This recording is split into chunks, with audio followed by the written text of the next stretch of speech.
दोस्तों, बीती रात ईरान ने मिसाइलों की 46वीं खेप लॉन्च कर दी है और इसके बाद तेल अवीव, अमेरिका, इराक समेत जहां जहां पर भी अमेरिका के एयरबेसेस थे और इजराइल और अमेरिका से जुड़ी जो इंफ्रास्ट्रक्चर है वो था, उन सब पर जबरदस्त हमला हुआ है। तस्वीरें बहुत भयानक सामने आई हैं। सबसे पहली तस्वीर आप इराक की देखिए। इराक में अमेरिका की एम्बेसी पर सीधे सीधे ईरान हमला करता है। ड्रोन जाकर सीधे एम्बेसी पर गिरता है। एम्बेसी की छत पर मौजूद जो अमेरिका का एयर डिफेंस सिस्टम लगा हुआ था, सी-रैम इसका नाम बताया जा रहा है, इस एयर डिफेंस सिस्टम को पूरी तरह से ध्वस्त कर दिया गया है। ये जो आग की लपटें आपको दिखाई दे रही हैं, ये इसी एयर डिफेंस सिस्टम से निकलकर सामने आ रही है। एयर डिफेंस सिस्टम पर जाकर ईरान का शाहेद 136 ड्रोन गिरता है और इसके बाद इस तरह से भयंकर आग दिखाई देती है और फिर ये भी तस्वीर सामने आती है कि एयर डिफेंस सिस्टम पूरी तरह से ध्वस्त हो चुका है।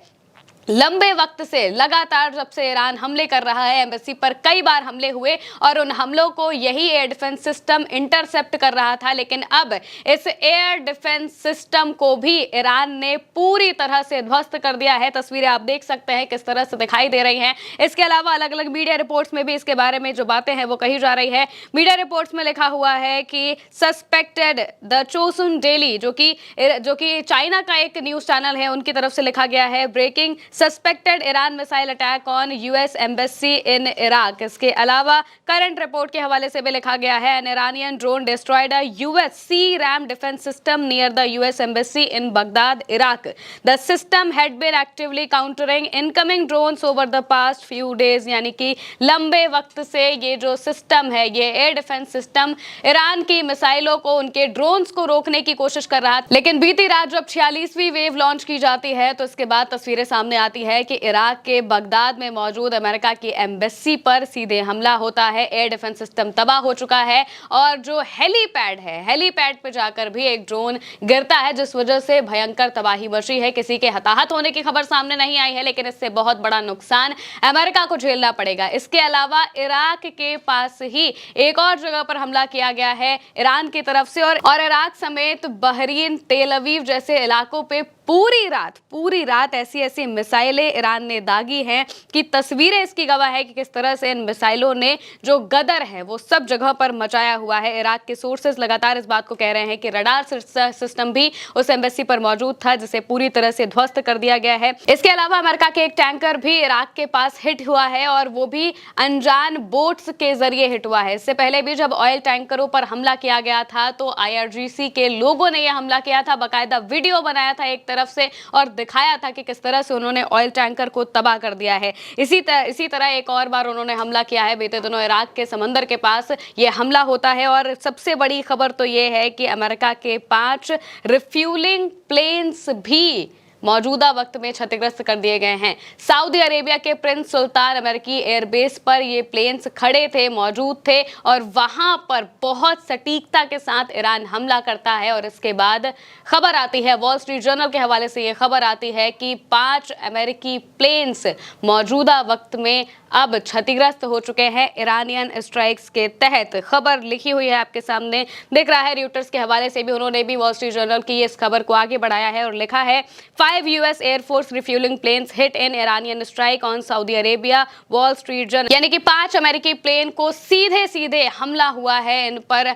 ईरान की तरफ से। एक दिन पहले भी एक अमेरिकी प्लेन को पूरी तरह से हवा में ही गिरा दिया गया था ईरान की तरफ से। दूसरे प्लेन को तेल अवीव में शरण लेनी पड़ी थी और अब 5 यानी कि टोटल 7 अमेरिका के रिफ्यूलिंग प्लेन सीधे सीधे ईरान ने डैमेज कर दिए हैं। और तो और तेल अवीव में जो हाल हुआ है बीती रात, उसकी तस्वीरें आपको देखनी चाहिए। जगह जगह पर जो क्लस्टर वॉरहेड हैं वो जाकर गिरते हैं। जब 46वीं वेव ईरान की तरफ से लॉन्च की जाती है मिसाइलों की, इसके बाद पूरे तेल अवीव में भयंकर तबाही मचती है। पुलिस लोगों को रोकने लगती है, वीडियोस बनाने से, फोटोज क्लिक करने से पुलिस रोकती है, क्योंकि लगातार ईरान के हमलों से हुई तबाही के आंकड़े इजराइल छिपाने की कोशिश कर रहा है, अमेरिका छिपाने की कोशिश कर रहा है, लेकिन फिर भी ये आंकड़े छिप नहीं पा रहे हैं क्योंकि आंकड़े बहुत बड़ी संख्या में है। तस्वीरें आपके सामने है, किस तरह से हर तरफ आपको आग ही आग दिखाई देगी। और ये तेल अवीव का इलाका है जिसे इजराइल का दिल कहा जाता है। उस इलाके पर इतनी भयंकर तरीके से ईरान की मिसाइलें पहुंचती हैं,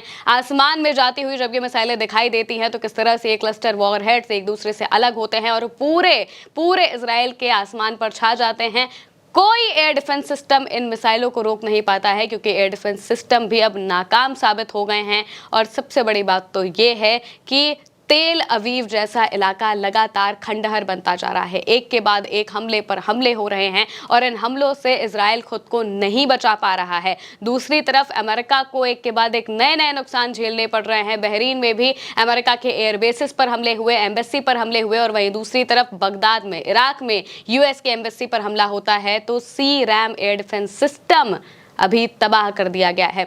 इससे पहले मिडिल ईस्ट में मौजूद अलग अलग जगहों पर अमेरिका के पेट्रियट एयर डिफेंस सिस्टम को तबाह किया गया था। यूएई में भी जो अमेरिका का एयर डिफेंस सिस्टम लगा हुआ था पेट्रियट, उसे भी पूरी तरह से तबाह कर दिया गया था। और अब एक नए एयर डिफेंस सिस्टम को भी तबाह कर दिया गया है, सी-रैम एयर डिफेंस सिस्टम। इसके बारे में जानकारी सामने आ रही है कि ये बहुत अधिक क्षमता वाला जो एयर डिफेंस सिस्टम है ये था और बहुत लंबे वक्त से अमेरिका के ढाल बनकर अमेरिकी एम्बेसी पर इसे लगाया गया था। तस्वीरें आपके सामने हैं, एक तरफ आपको वो सिस्टम ध्वस्त होता हुआ दिखाई देगा और उसी तरीके का एक दूसरा सिस्टम थोड़ी दूर पर लगा हुआ आपको दिखाई देगा। ये रडार्स और सिस्टम्स है एयर डिफेंस सिस्टम के, जिनके जरिए ही अभी तक वो एम्बेसी बची हुई थी, लेकिन अब ईरान के हमलों ने मौजूदा वक्त में वहां पर तबाही मचा दी है। अमेरिका के एक एक इंफ्रास्ट्रक्चर को चुन चुनकर निशाना बनाया जा रहा है और हर एक इंफ्रास्ट्रक्चर पर हमला करते हुए हर एक बार इस बात को कहा जा रहा है कि ईरान झुकने वाला नहीं है। बीते दिनों अमेरिका का एक प्लेन गिराया गया था, दूसरा प्लेन डैमेज हो गया था और आज 5 प्लेन के गायब होने की, उनके डैमेज होने की खबरें सामने आ रही हैं। तो ये बता रहा है किस तरीके से अमेरिका को बहुत बड़ा नुकसान इस जंग की वजह से झेलना पड़ रहा है और इस नुकसान को सहने के लिए अमेरिका रेडी बिल्कुल भी नहीं था। ना ही नेतन्याहू को पता था, ना ही डोनाल्ड ट्रंप को इस बात का अंदाजा था कि ये लड़ाई इतनी लंबी चली जाएगी और इतना ज्यादा नुकसान अमेरिका को झेलना पड़ेगा। आर्थिक तौर पर अमेरिका को बहुत बड़े नुकसान झेलने पड़ रहे हैं क्योंकि स्ट्रेट ऑफ हॉर्मुज अभी तक बंद है। स्ट्रेट ऑफ हॉर्मुज खुलवाने का कोई भी तरीका अमेरिका नहीं खोज पाया है। बीती रात अमेरिका ने कहा था कि वो नए हमले करेगा और जो अमेरिकी रक्षा के जो हेड हैं पीट हेगसेथ, उन्होंने कहा था कि ईरान में स्ट्रेट ऑफ हॉर्मुज का जो इलाका है वो खुला हुआ है, लेकिन ईरान वहां पर आ रहे जहाजों पर ड्रोन मार रहा है, बस इस वजह से वो इलाका बंद है। यानी कि वो खुद को डाउन प्ले करने की कोशिश कर रहे थे। हालांकि फिर भी वहां पर जहाज अभी भी फंसे हुए हैं, उन्हें निकालने का कोई भी नया तरीका